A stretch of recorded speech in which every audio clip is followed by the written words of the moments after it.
Good morning, everyone. I go out today after 1 week of raining, and it take time to go jogging.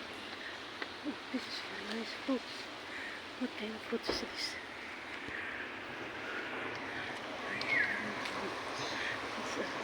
It's some fruits. See, yes.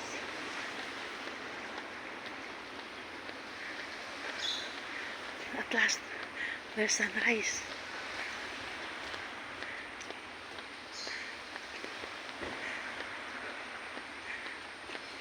How's your day? How's your Sunday? I go Zumba yesterday in Alang Sports Hub with my OFW Zumba family.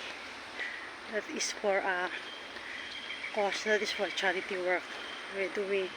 So whoever are interested, you can attend Zumba at the We Got Green every Sunday 4 to 5 p.m.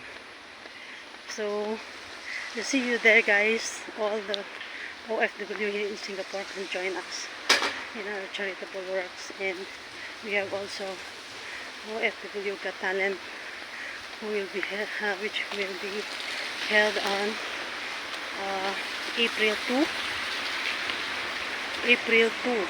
So we are 19 contestants, and I'm excited.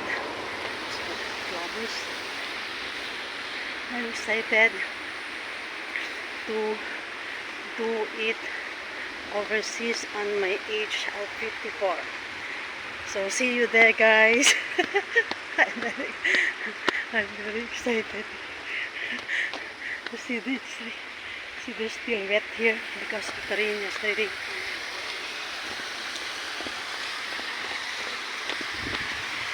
You see the drainage is very clean. In the Philippines, it's the garbage pit. Oh, sorry, but it's true. We cannot deny.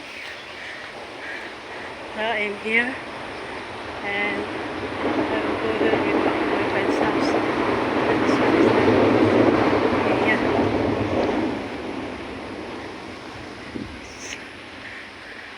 See. Have a great day, guys. Have a great day.